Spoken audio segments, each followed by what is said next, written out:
quería preguntar, José Manuel, después de esta introducción que has hecho, quería que nos metiésemos un poco en el tema de vida extraterrestre, todo lo que está aconteciendo a día de hoy.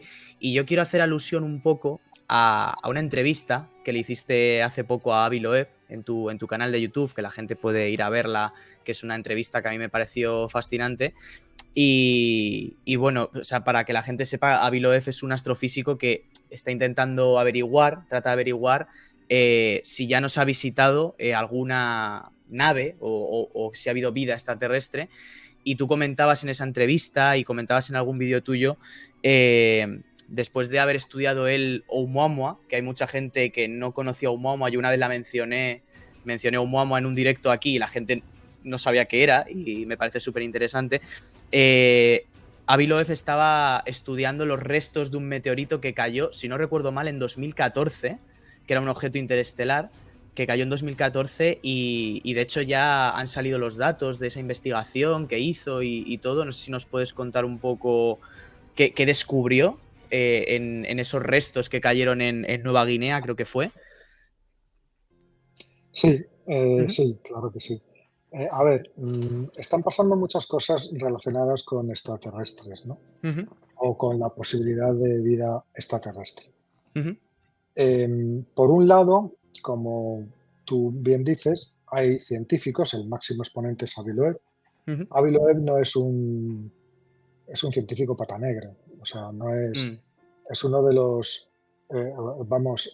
este tío ha sido durante 9 años el director del Departamento de Astronomía de Harvard, de la Universidad de Harvard. Uf. Vale, es director de varios proyectos, ¿no? Ha escrito centenares de artículos científicos, Uh-huh. artículos de estos que se publican en revistas científicas y que luego son citadas sobre un montón de cosas, ¿no? O sea, es muy Uh-huh. reputado. ¿Y qué ocurre? Que se está jugando su reputación apostando a la carta de las naves extraterrestres. ¿Eso qué Wow. quiere decir? Tú lo has explicado, claro. Eh, eh, para esto tenemos que ver, claro, los que recuerden el caso de Oumuamua, que fue cuando Avi Loeb empezó a saltar a la palestra, esto fue en el año 2017. En Uh-huh. el año 2017, un objeto atravesó a toda pastilla el sistema solar. Y los telescopios que lo detectó, primero un telescopio que se llama el Pan-STARRS, y claro, la red de telescopios, cuando un telescopio ve algo raro, inmediatamente lanza una alerta y todos los telescopios disponibles enfocan a lo mismo y lo intentan estudiar, ¿no? Uh-huh. Entonces, captaron este objeto que por velocidad y por trayectoria estaba clarísimo que no era un objeto de nuestro sistema solar, sino que era una cosa que venía de fuera y que estaba atravesando de punta a punta nuestro sistema solar, entrando por un lado y saliendo por otro. ¿Qué sucede? Se le llamó el primer objeto interestelar detectado por el hombre y lo llamaron Oumuamua, porque como el telescopio con el que se vio está en Hawái, y en Hawái hay muchos buenos telescopios, pues se le dan nombres hawaianos. Y Oumuamua es un nombre hawaiano que significa el que viene de lejos o una cosa así, ¿no? Uh-huh. Vale, problema, pues que Oumuamua, ese objeto, fue detectado cuando ya estaba de salida. Es decir, había pasado lo más cerca que podía de nosotros, había pasado ya la posición del Sol y estaba dentro del sistema solar, pero saliendo ya. ¿Eso qué quiere decir? Que solamente hubo 11 días para estudiarlo. Muy poco tiempo y estaba muy lejos, iba muy rápido. Entonces, los datos que se recopilaron no fueron suficientes como para determinar al 100% qué es lo que era. ¿Qué era, no? Lo que sí se dieron cuenta es que tenía una serie de cosas muy extrañas.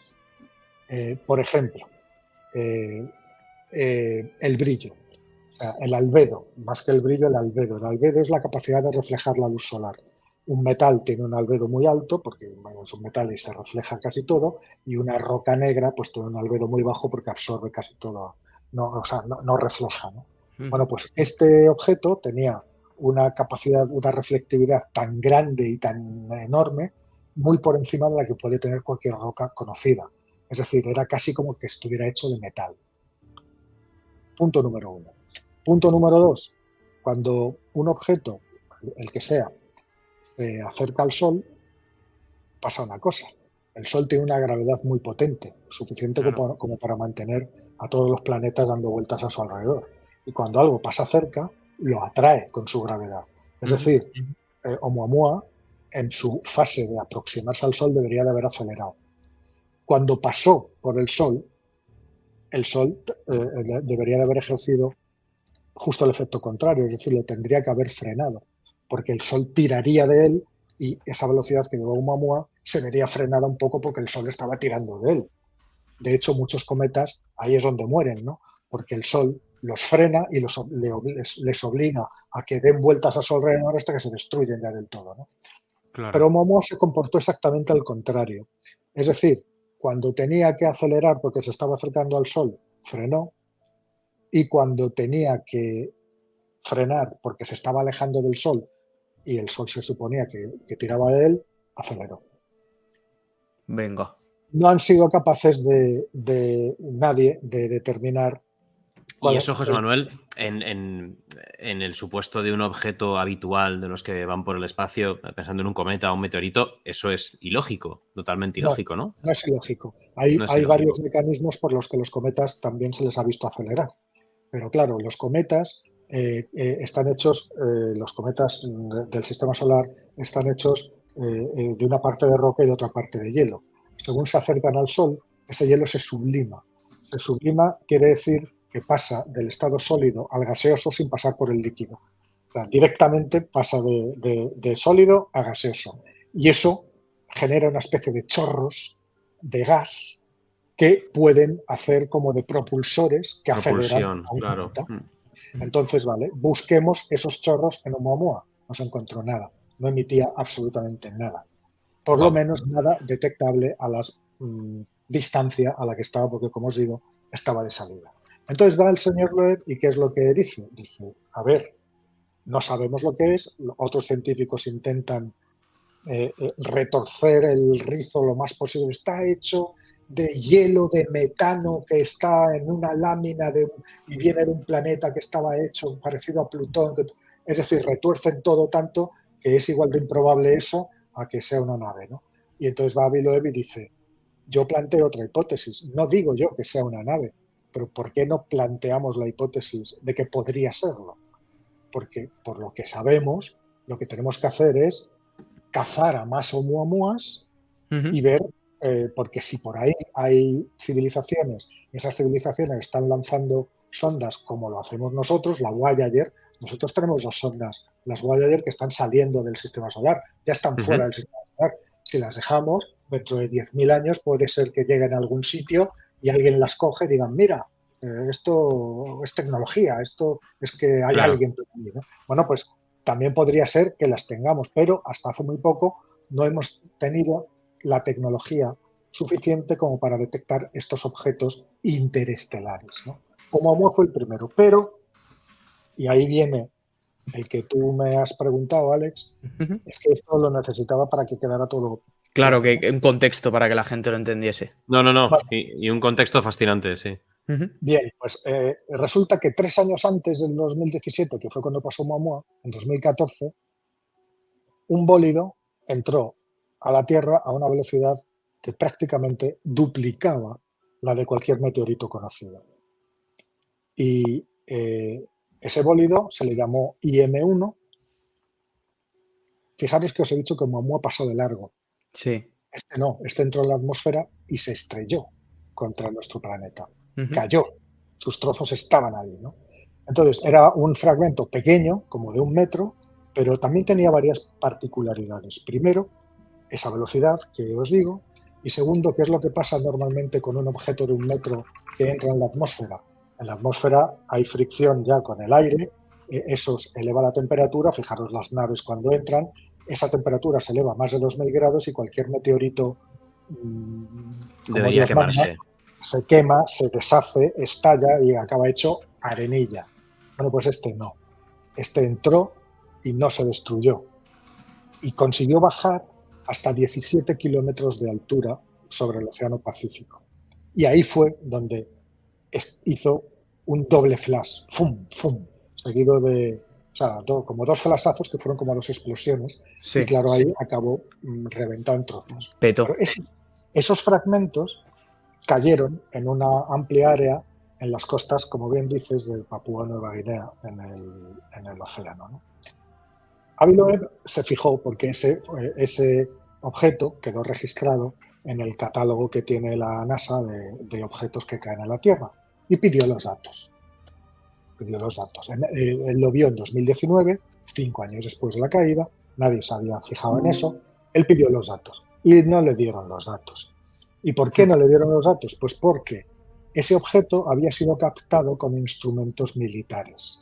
Es decir, el mismo sistema de detección antimisiles con el que los militares norteamericanos averiguan si Corea ha lanzado un misil o si Rusia ha lanzado un misil, ese mismo sistema era el que había captado ese bólido en 2014. Y entonces, claro, revelar los datos de ese bólido revelaban información confidencial sobre la localización de esos aparatos, que es el sistema de defensa de Estados Unidos, con lo cual no soltaron. No les interesaba revelar absolutamente nada, claro. No les interesaba nada.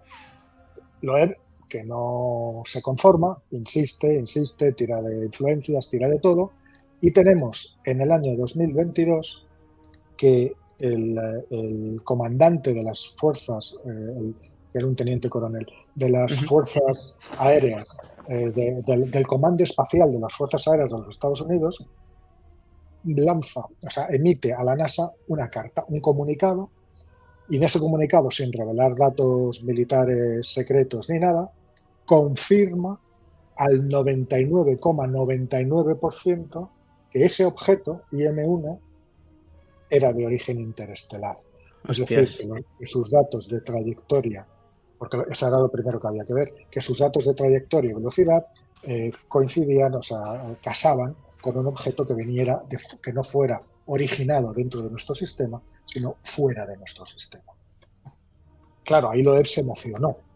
Se emocionó muchísimo porque dijo, madre mía, si, lo primero, entonces, si es un objeto interestelar, fue el primero y no Oumuamua.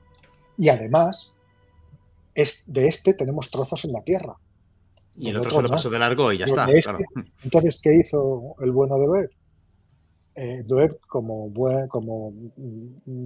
es destinatario de unas asignaciones de fondos para sus investigaciones a la Universidad y al Departamento de Astronomía de Harvard. No tocó nada de eso y lanzó una iniciativa privada. ¿Para qué? Para montar una expedición al Pacífico e ir a buscar esos restos de ese meteorito interestelar. Y eso consiguió esos fondos y eso lo hizo este verano, en el mes de julio. Wow. Entonces montó una expedición con un barco oceanográfico, cogió a varios científicos, diseñaron un instrumento que era como una especie de rastrillo, como de 1,5 metros de largo, y calculó dónde se habían visto los dos flasazos, la trayectoria. Entonces calculó que los fragmentos, que seguramente eran milimétricos, porque eso estalló, o sea, milimétricos, claro, de cachitos súper enanos, ¿no? Calculó que habían quedado dispersos por un área de 10 kilómetros cuadrados, una franja que medía 10 kilómetros, solo que ahí la profundidad es de 2 kilómetros hacia abajo. Es decir, hablamos de buscar trocitos de milímetros de un meteorito, de un objeto del espacio en el mar, a 2 kilómetros de profundidad. Exactamente. Y el tío se monta la expedición, le dice a todo el mundo, pero tú estás zumbao, ¿a dónde vas con eso? Vas a hacer el tal. Y el tío convenció, ¿no? Entonces monta esta especie de rastrillo que tiene como 1,5 metros y tiene un montón de electroimanes. Entonces lo que hace es, lo ata con un cable y empieza a peinar, a cuadricular la zona de impacto y a peinarla para ver, subiendo el rastrillo y viendo qué es lo que se queda pegado. ¿Y cuál no sería su sorpresa cuando al final de esta expedición, que duró 3 semanas, se encuentra con 570 microesferas metálicas? Ostras, tío. 570 microesferas. Microbolitas pequeñitas, de milímetros o de 1 milímetro o menos, que son claramente metálicas porque además se quedaron pegadas a este ingenio magnético. Pero claro, ahora a ver qué son esas esferas, ¿no? La comunidad científica empieza a meterse con él. Hay un montón de fenómenos que generan ese tipo de microsferas, cualquier erupción volcánica. O sea, en muchas, fruto de muchas erupciones volcánicas, cuando el volcán hace erupción, lanza pequeñas gotitas de magma que luego se quedan sólidas y toman chiquitinas, ¿no? Y toman la forma esférica. Simplemente por eso. Entonces son como gotitas. Hay miles de millones por todas partes, ¿no? Pero claro, entonces había que ver la composición. Y Loeb anuncia que va a hacer un estudio de la composición en 4 laboratorios, el de Harvard y otros 3 más. Y ese estudio sale en agosto. Es un estudio preliminar. Entonces, ese estudio preliminar en 56 de las más de 700 esferas que tiene, estudia 56. Y se da cuenta de que tienen una combinación de uranio, lantano y níquel, que es una aleación que no se da en la Tierra, con lo cual confirma todavía más el origen interestelar, según Loeb. Salen una oleada de científicos a criticarle y a decir, oye, tú no sabes si esto a lo mejor lo ha adquirido, es contaminación de aquí, de la propia Tierra. Claro. No, eso no lo puede, hay que hacer otro tipo de análisis y tal. Tú te has lanzado muy pronto a decir esto, pero Loeb vuelve a decir lo mismo que dijo con Oumuamua. Tenemos en la mano por primera vez un trozo de un objeto, de algo que viene de otras estrellas. Por su composición y por su tal, es compatible. Podría ser un fragmento de un trozo de una antigua nave que estuviera varada en el espacio como una especie de reliquia o de barco fantasma navegando por el espacio desde hace millones de años y que de repente un trozo nos ha caído aquí. Ha caído aquí por casualidad, ¿no? Y planteo esto como hipótesis y reivindico además que este tipo de hipótesis, en lugar de reíros de los que las hacen, pues que nos las tomemos igual de en serio que nos tomamos otras hipótesis, ¿no? Claro. O sea, hay muchas hipótesis sobre Oumuamua, algunas muy forzadas, como os he explicado antes, muy cogidas por los pelos. Sí, porque si esto resulta que es una lámina de un hielo que nadie ha visto nunca en la vida, pero que teóricamente es posible y a lo mejor en Neptuno lo hay, pero no lo sabemos porque lo mismo en Plutón y nada, bueno, pues es igual de improbable que sea un trozo de nave. Y entonces ya tenemos estos dos. Tenemos IM1 y tenemos Oumuamua y Loeb haciendo presión. Pero claro, esto es solo una parte de la historia. Porque la otra parte, si queréis os la cuento también. Por favor, sí, adelante, claro. Si tú quieres, yo encantado de escucharte. Y el público también. Vale, pues la otra parte es que también en las mismas fechas pasan más cosas.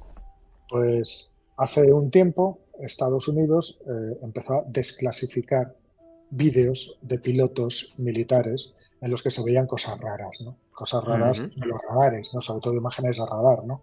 De objetos volando con ángulos muy extraños. Claro, entonces, ¿qué pasa? Pues que todo el mundo pues dice, pues esta es la prueba, que tenemos ovnis y hay ovnis por aquí y no sé qué. Y entonces, ¿qué es lo que hacen? Pues el año pasado, en el 2022, la NASA pertenece a las Fuerzas Aéreas, o sea, es un organismo que pertenece a la administración norteamericana, ¿no? La NASA encarga un estudio a 16 científicos independientes, es decir, que no son del gobierno, ¿no? Muy importante esto, y les encargo un estudio para que analicen todos los avistamientos sospechosos de los que no se sabe qué es, porque desde que empezó a desclasificar vídeos, las fuerzas aéreas ya dijeron que la inmensa mayoría tenían una explicación lógica. Muchos de ellos eran fenómenos meteorológicos que habían sido mal interpretados por los propios pilotos, otros eran fenómenos eléctricos o fenómenos magnéticos, ¿vale? Pero había un número, la minoría, que no podían decir lo que eran. Eso no quiere decir siempre que sean ese pequeño porcentaje de lo que no se puede explicar, ¿no? Y entonces encargo a estos científicos, analízame todos estos que no tienen explicación y me das un informe sobre cómo hacer para saber lo que son. Y ese informe resulta que ve la luz hace exactamente una semana. Una semana de que Claro, estamos grabando este programa. Claro, es noticia de estos días. Vale. Entonces, yo que he estado leyéndome todo el informe y he estado viendo la rueda de prensa de la NASA dando este informe, ese informe dice muchas cosas, ¿no? Son 33 páginas y dice muchas cosas. Primero dice que de ninguno de los eventos que han analizado pueden decir que sean de origen, que sean naves extraterrestres. No hay datos suficientes. ¿Y por qué no hay datos suficientes? Pues porque no han sido captados por instrumentos especialmente diseñados para ver esas cosas. Que han sido por pilotos, o sea, no claro, casualidad. Han sido eventos casuales, cogidos deprisa y corriendo, sin que los instrumentos fueran instrumentos científicos bien calibrados con sus metadatos y con sus cosas para analizar qué es lo que estaban viendo y qué es lo que no, y que lo demás son todo interpretaciones. Pero que aprovechaba para decir que la NASA, con toda su experiencia espacial, interplanetaria, tecnológica, de telescopios, de naves y tal, que podría hacer mucho poniendo en marcha una oficina o un departamento o una sección dedicada al estudio de estas cosas. Y entonces, durante la misma rueda de prensa, Bill Nelson, que es el administrador actual de la NASA, anunció la creación de esa oficina, de ese departamento, y nombró un director. ¿Eso qué quiere decir? Que a partir de ahora, entre las distintas misiones científicas de la NASA, que está buscando agua en otros planetas, tiene la misión Artemis encima de la chepa, que la misión Artemis es la más ambiciosa desde el proyecto Apolo, que es la que nos va a volver a llevar a la Luna. Pero no para la misión Artemis consta de centenares de lanzamientos de cohetes que van a llevar seres humanos a bases permanentes en la Luna en las próximas 2 décadas. Permanentes. Claro, o sea, a ver, Alex, estamos volviendo a la Luna. Claro. Mira, he dicho Alex y contesta. Ya salta la Alexa, sí. Claro. Normal. No, te quiero decir que hay una carrera espacial por volver a la Luna. Tú fíjate, hace todo. Pero ya hablamos de un intento casi de colonización de la Luna, o sea, prácticamente. No, es que, claro. Mira, en este mismo mes se estrella el Luna 25 ruso. Después de 40 años intentan volver a la Luna y se les estrella, ¿vale? Una semana después del Luna 25 ruso se posa una misión india, la Chandrayaan 3, que posa en rover en un sitio donde nadie había ido a la Luna, que es el Polo Sur. Muy interesante porque hay depósitos de hielo. Eso quiere decir que hay agua y ese agua se puede utilizar como combustible, como para que beban los colonos cuando vivan allí y como oxígeno para las bases que se van a construir allí. O sea, inmediatamente después llega una sonda japonesa, los rusos vuelven a mandar otra más, la van a mandar el año que viene, y la NASA tiene el programa Artemis, que tiene previsto mandar astronautas en el año 2025. Este año ya ha salido la Artemis 1, la Artemis 2 saldrá el año que viene, la Artemis 3 ya irá con astronautas que volverán a aterrizar y a partir de ahí se lanzarán 1 o 2 naves por año que irán construyendo los módulos para las bases, al mismo tiempo que se construye una estación orbital alrededor de la Luna que se llama Gateway y que ya se están empezando a llevar los materiales para construirlo. Eso se va a convertir en un espaciopuerto, porque para construir naves, construirlas allí con objeto de ir más para allá al sistema solar, ir a Marte, ir al cinturón de asteroides, ir más allá, ¿no? China acaba de hacer público hace 4 días su plan de conquista del sistema solar, de aquí al año 2100. China hace planes a muy largo plazo y los cumple. En fin, que estamos ahí, estamos en eso, ¿no? Y por eso te digo ¿de qué te estaba yo hablando? Antes de empezar con los programas lunares. Hablábamos, de las naves, ¿no? De las naves, efectivamente. Vale, pues que nosotros estamos a punto de pegar el salto. Ya hay una docena de megaempresas que van a dedicarse a la minería espacial. O sea, fijaros, esto no lo sabe mucha gente, pero una de las últimas cosas que hizo Obama en 2016, antes de abandonar la presidencia, fue promulgar una ley. Pasó de puntillas por el Congreso, que se llama la Space Act, y que lo que hacía era liberalizar el espacio. Es decir, hasta ese momento había una regulación de Naciones Unidas que te decía que lo que hay en el espacio no es propiedad de nadie. Claro. Pero gracias a la Space Act cambia eso y dice que si una empresa o nación es capaz de montarse un viaje a un objeto espacial, de explotarlo comercialmente y de traer lo que explote, véase minerales, a la Tierra, todo lo que saque de ahí es suyo. Le pertenece. Y eso fue como un banderín de salida para que un montón de grandes corporaciones empiecen ya a estudiar esto. Yo soy más mayor y no lo veré. Yo tenía un sueño de jovencito, cuando tenía vuestra edad, Sí. yo pensaba... Bueno, la mía no, yo tengo 42. Aquí Alex tiene la mitad que yo. Pues todavía tengo 20 y algo más que tú. Pues, yo siempre pensé que me daría tiempo a ir a la luna con el Inserso. Pero no, me cago en la leche, lo han retrasado demasiado. Pero a vosotros lo mismo sí que os admito. Bueno, sí, como dice mi padre, si llegamos a lo de la transmutación, lo mismo sí que lo puedes ver, ¿sabes? A ver, ya me he acordado, os estaba contando lo de las naves, ¿no? Eso es. Vale. Entonces, ¿qué ha pasado con este informe de la NASA? Pues este informe de la NASA, este informe de científicos independientes a la NASA les dice esto. No sé si os enterasteis, hace un mes y pico hubo también una sesión en el Congreso de los Estados Unidos. Sí, de hecho hablamos aquí en el programa de ello y todo y fue bastante interesante. Esa sesión fue muy interesante porque ahí hubo 3 testigos, que eran 2 pilotos de combate y un oficial de inteligencia que se llama David Gruench. Y que sepáis, una cosa importante es que este tipo de sesiones son como una herramienta que tiene la democracia norteamericana para cuestionarse a sí misma.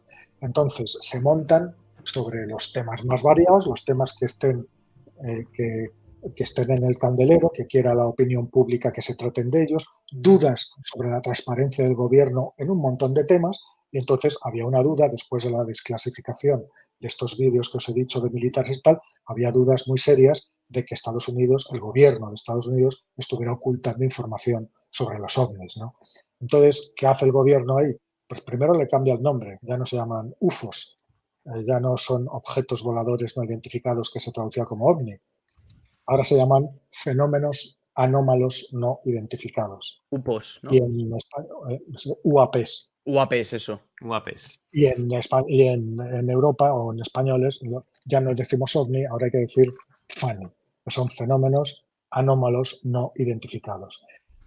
Esta es una ampliación, porque ya no estás hablando de un objeto, pues puedes estar hablando de un resplandor meteorológico o puedes estar hablando de una nube que tú malinterpretas. O sea, amplía el espectro.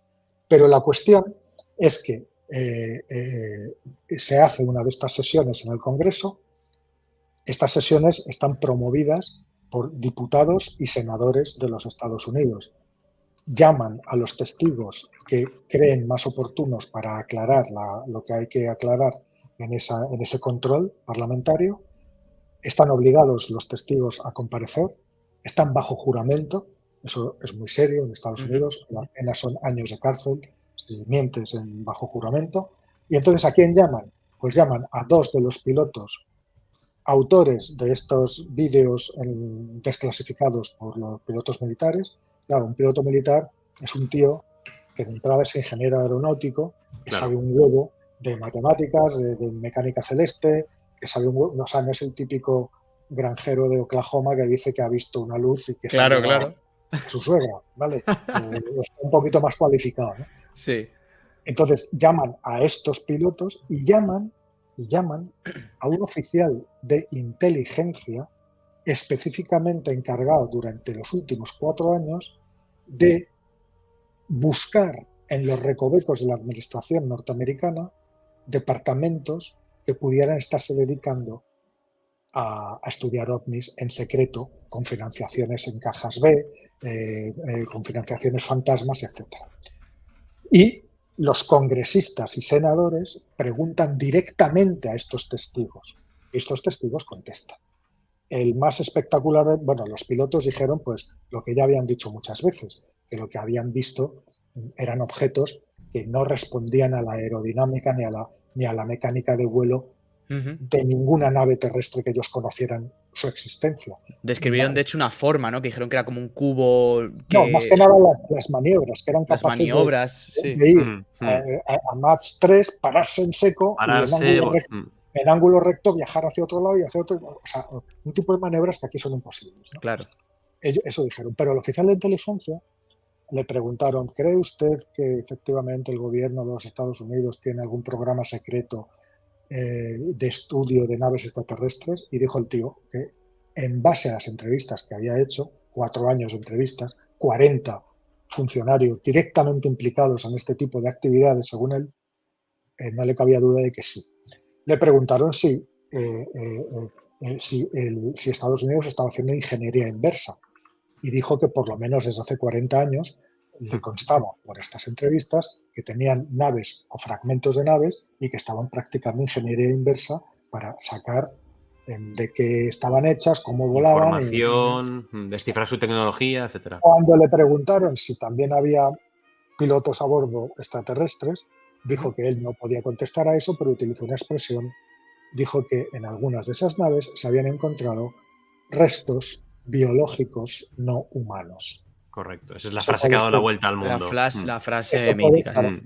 Pero, vamos a ver, seguimos, es decir, todo esto que os he contado, lo de Avi Loeb, todo este tipo de cosas, es como un segundo advenimiento del fenómeno OVNI. El primero fue en los años 60-70, que todo el mundo veía UFO por todas partes, OVNIs por todos lados, tal. Pero no había ni ciencia, ni estudios serios, nunca se ha podido demostrar nada, ¿no?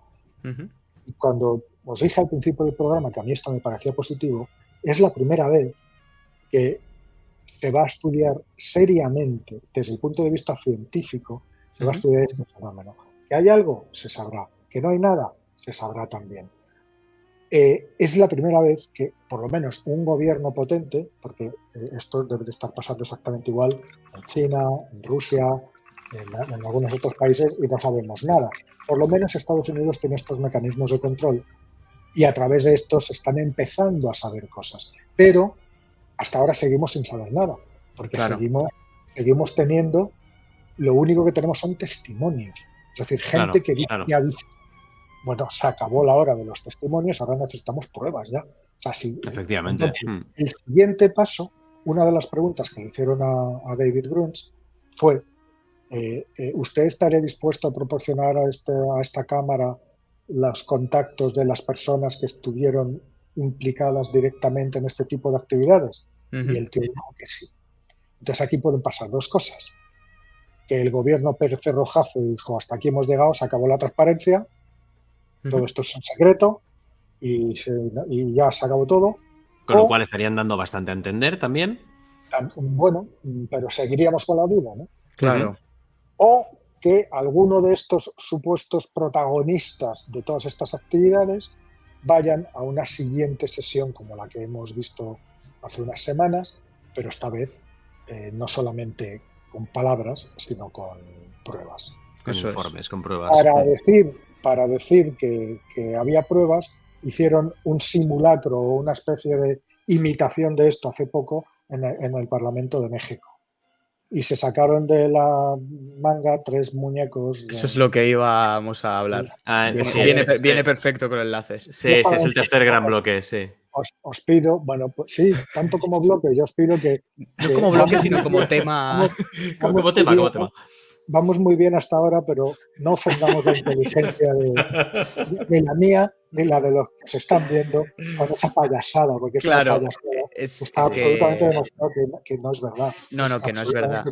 Pero además se ha demostrado que estos cuerpos extraños que de primeras, lo primero que salieron, me hizo mucha gracia porque cuando se supone que salen este tipo de cosas, la gente como que debería escandalizarse de Dios, cuerpos extraterrestres. No, la gente empezó a hacer memes porque la gente evidentemente no se creía y no se tomaba en serio eso. ¿Sabes lo que pasa? Que eso ensucia los esfuerzos genuinos que se están haciendo. Es decir, yo lo que quiero transmitir con este tema es que por fin, o sea, ha habido mucha gente que lo ha estado pidiendo durante décadas y no les han hecho ni puto caso, por fin hay gente seria que se está tomando esto en serio.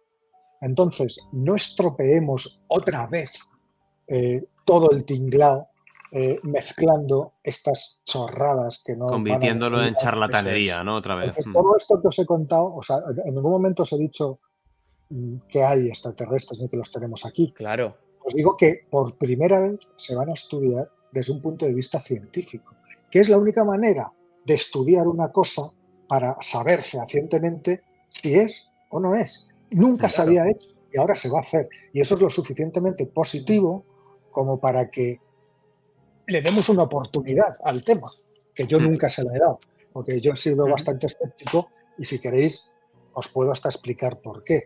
Pero eso serían otros 5 minutos de charla. Pues me parece, pues para cerrar la charla, José Manuel, porque tampoco te queremos tener aquí toda la noche, aunque yo estaría hablando contigo de estos temas toda la noche, sí que me interesa mucho tu opinión, después de que hayamos hablado del universo, de materia oscura, de teorías, de la posibilidad de alienígenas, de cómo se va a estudiar este fenómeno, sí que me gustaría mucho saber tu opinión al respecto del fenómeno alienígena. Vamos a ver. ¿Tú crees que existen? ¿Cuál es tu postura? A ver, yo estoy absolutamente convencido de que existen. Ojo, estoy absolutamente convencido de que en alguna parte tiene que haber seres inteligentes fuera de la Tierra. Claro. A ver, como decía Chispita en Contact, no sé si habéis visto la película. Sí. Como decía su padre, dice, si no hay nadie, ¿cuánto espacio desaprovechado? ¿No? Es que el número de planetas que hay ahí fuera, solamente en ese 4,5% de universo que está hecho de estrellas y galaxias, son trillones. Algo tiene que haber ahí fuera, claro. O sea, ¿tú crees que es imposible que simplemente por estadística en ninguna parte del universo se haya repetido este fenómeno de la Tierra para tener vida? Exactamente. Dicho lo cual, es posible que alguno haya llegado aquí ahora o en el pasado, pero tengo mis dudas y las tengo por 3 razones, que son las que os quiero explicar. Y las 3 razones son espacio, tiempo y tecnología.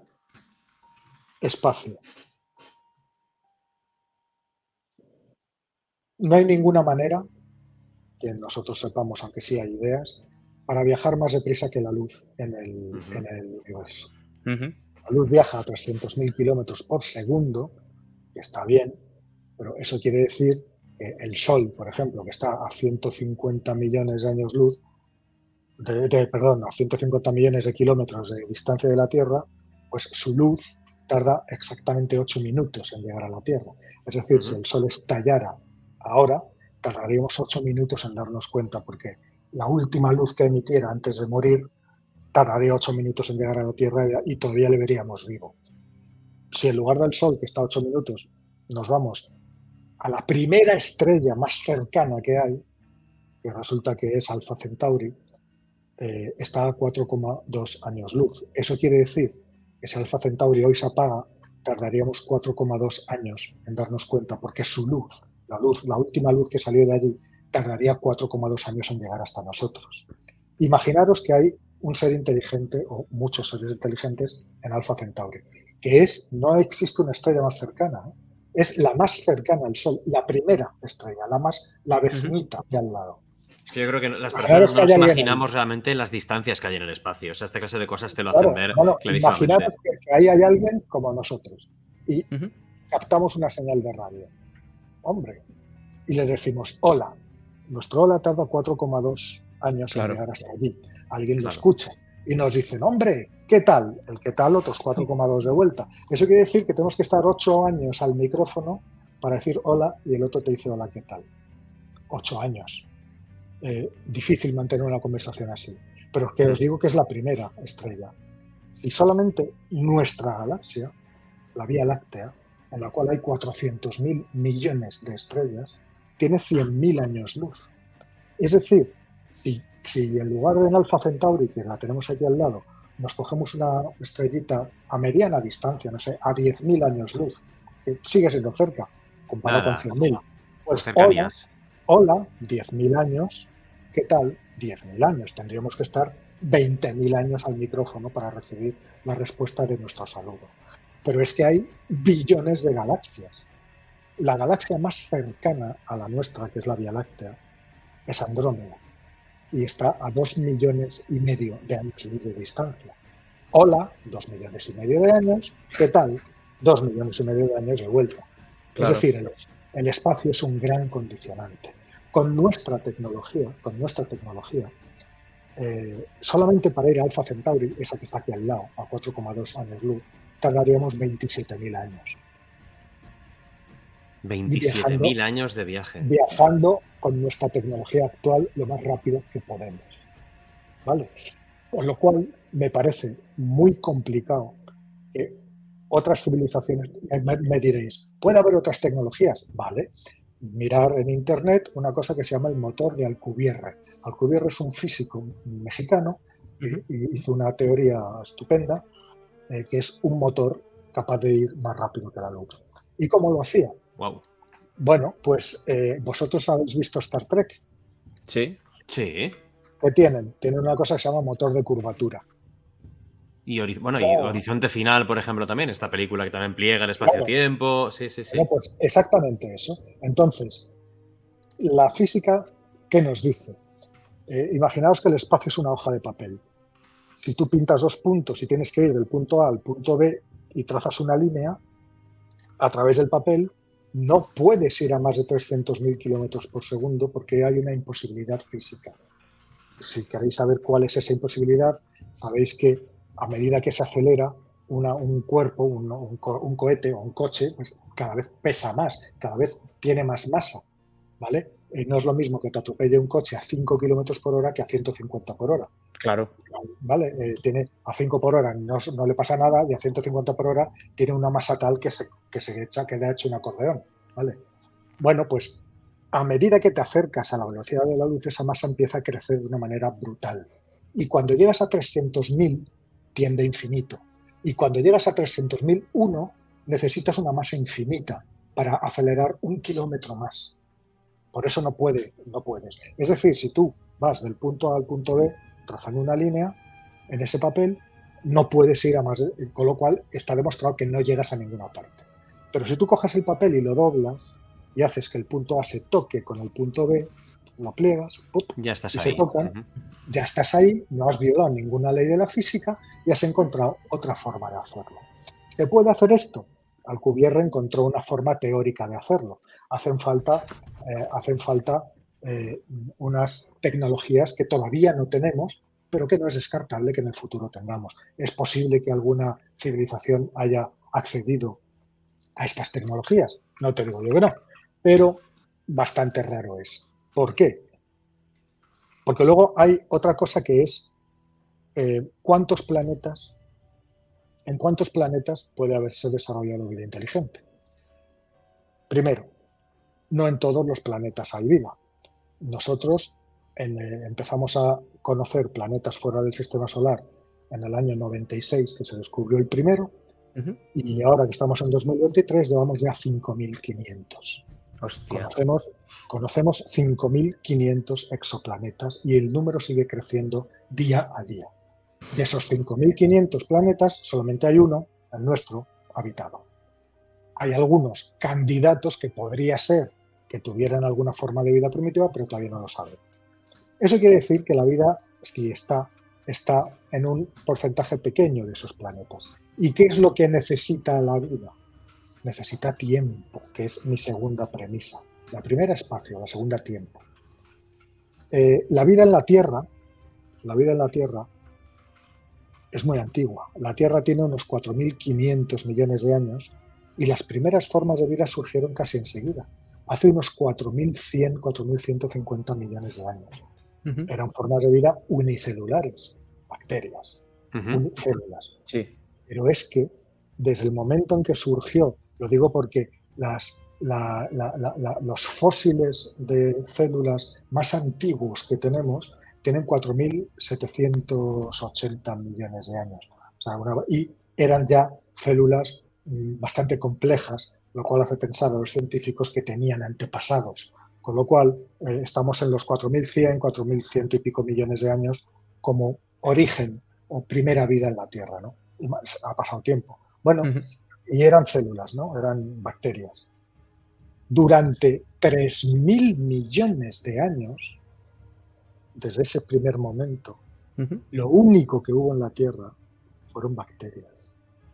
3.000 millones de años es el 75% del tiempo que lleva la vida en la Tierra. Y había 3.000 bacterias. Solo bacterias, no había Solo nada bacterias. más que bacterias. Y todas en el agua. En tierra firme no había nada. ¿Vale? Eso quiere decir que todo lo que vino después vino en los 1.000 y pico millones de años después, que ya es un trozo muy pequeño comparado. 3.000 millones de años es un océano de tiempo brutal. Imaginaros que hay una civilización extraterrestre, claro, el universo es muy viejo. ¿Por qué esa civilización tiene que ser civilizada? Tiene que llegar a su nivel tecnológico al mismo tiempo que nosotros. No, ¿Quién claro, nos, claro. ¿Quién nos dice a nosotros que hace 5.000 millones de años, antes de que la Tierra existiera, hubo una civilización extraterrestre que duró? La nuestra lleva... el ser humano moderno, Homo sapiens, tiene 200.000 años, dándole muchísimo margen. Bueno, pues imaginaros que hubo una civilización extraterrestre que duró 500 millones de años. Hola, pero hace 5.000 millones. Es decir, nació, se desarrolló y murió mucho antes de que la Tierra ni siquiera existiera. O que fue hace 1.000 millones de años, cuando aquí no había nada más que bacterias. Claro. La vida, aquí en la Tierra, 3.000 millones, luego empezaron a pasar cosas. Y los primeros animales que puedan merecer ese nombre, que no son más que conjuntos amorfos de células que se reparten tareas, yo me encargo de ver, yo me encargo del transporte, yo de digerir, no tienen más de 500 millones de años, 500, 600 millones de años. Antes no había nada, y eran una especie de babosas pequeñas que se arrastraban por los fondos marinos. Tuvieron que pasar casi 200 millones de años para que empezara a ver algo parecido a peces, algo parecido a criaturas un poquito más complejas, y para que algunos de esos peces sacaran la nariz fuera del agua y empezaran a poblar la tierra firme, o sea, la tierra seca que no era el mar, hace unos 340 millones de años, una cosa así. Y a partir de ahí empezaron a diversificarse. Hubo extinciones, 5 periodos de extinción en los que prácticamente el 80, el 90, hasta el 95% de toda la vida que había en un momento en el planeta se destruyó. Y al final de todo ese proceso, en el último segundo de toda esa historia, sale una especie que es la nuestra, que es la que se convierte en tecnológica e inteligente. Es decir, aunque haya vida por ahí a corrillo, ¿en qué momento la pillamos? Claro. ¿En qué momento? Es decir... Nunca se me había ocurrido esa teoría de la evolución en paralelo, que no tiene por qué ser así, no ni de broma. Claro, puede haber pasado. Donde uno termina, el otro empieza, el otro está comenzando, el otro ya murió hace 10.000 millones de años, claro. También, llevado a los extremos, podríamos ser los primeros. ¿Por qué no? Claro. Podríamos ser los primeros porque está claro que para llegar de la bacteria al ser inteligente, en nuestro caso, han tenido que pasar 4.000 millones de años. Se necesita mucho tiempo para pasar de una bacteria a un señor como Alex o como tú, que están hechos de miles de millones de bacterias y de células individuales cada una, que cada una es un ser vivo, pero que trabajan todas juntas para que tú seas tú y tú seas tú y un perro sea un perro. Hace falta muchísimo tiempo.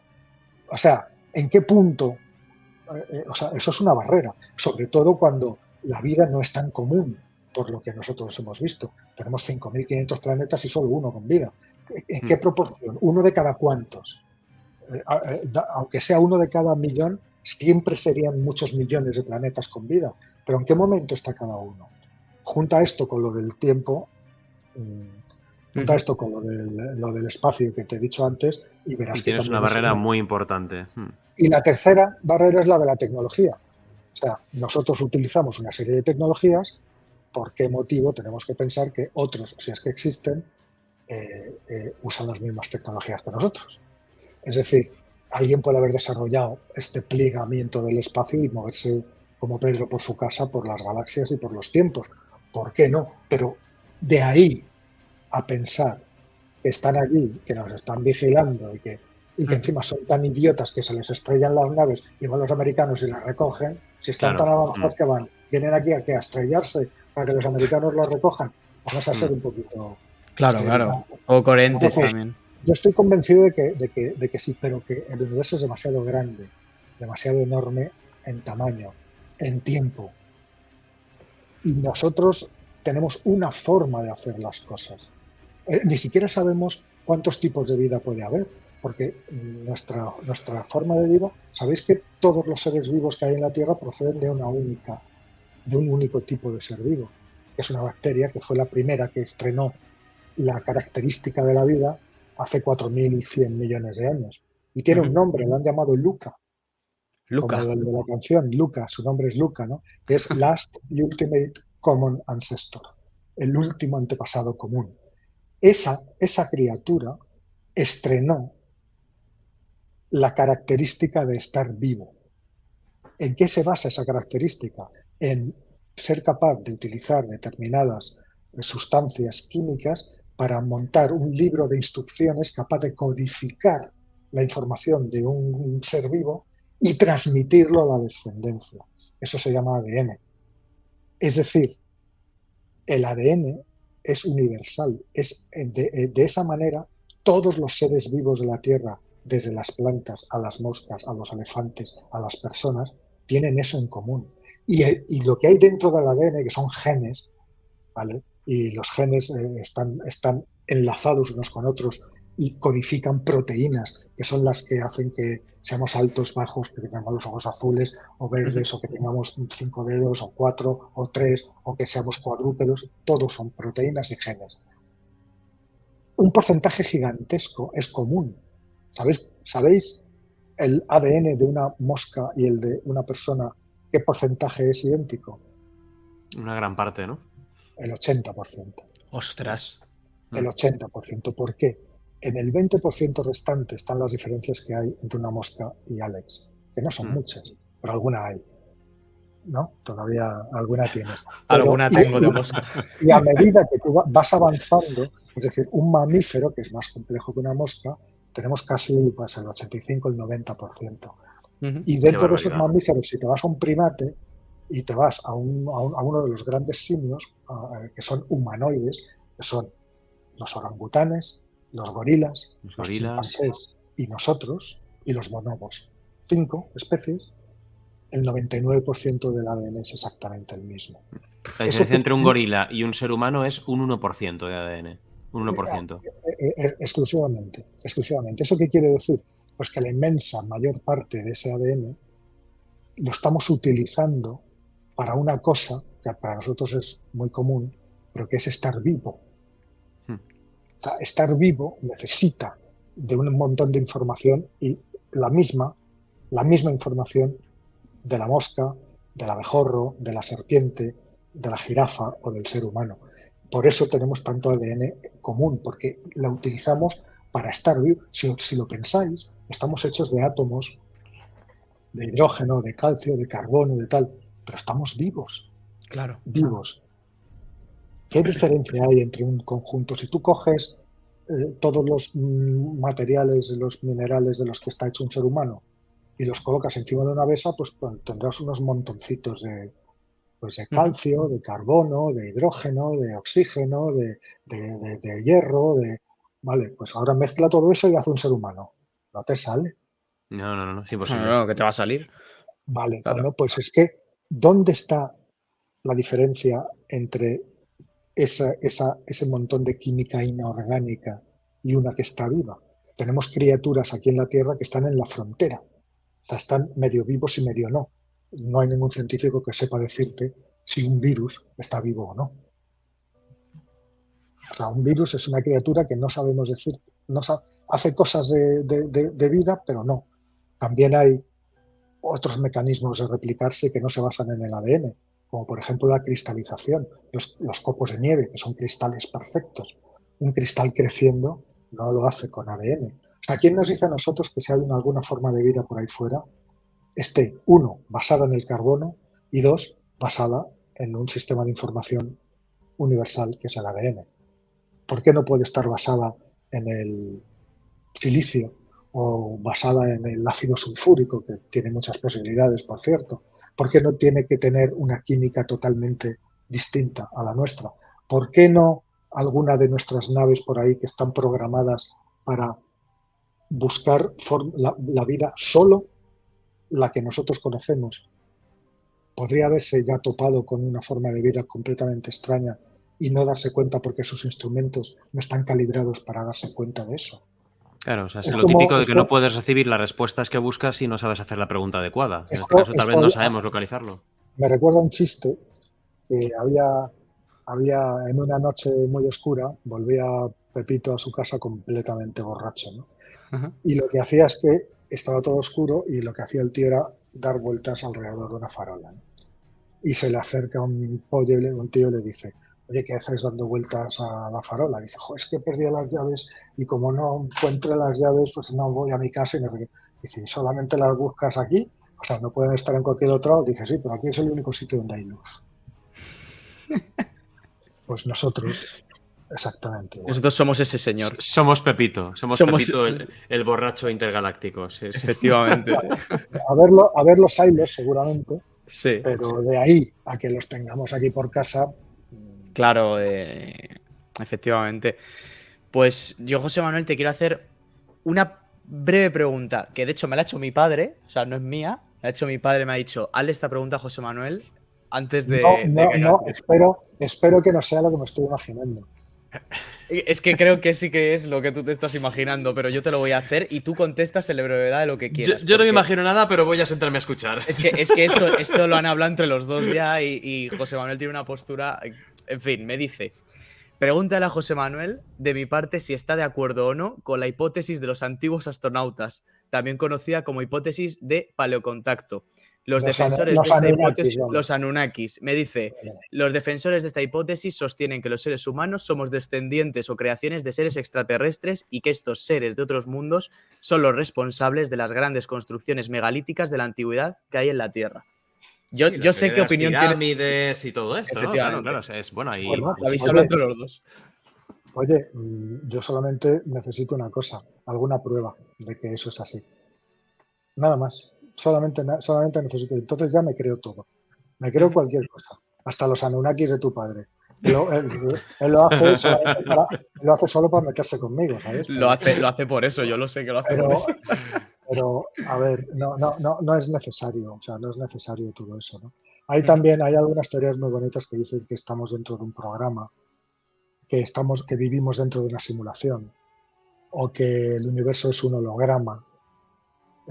Pero claro, eso es casi religión, ¿no? Porque estás dejando tu existencia en manos de un ser superior del cual tú no sabes nada y que está jugando contigo y marcando las reglas de tu pecera, llamémoslo así, y él te mira y cuando quiera te pega una patada y te tira por la taza del váter, ¿no?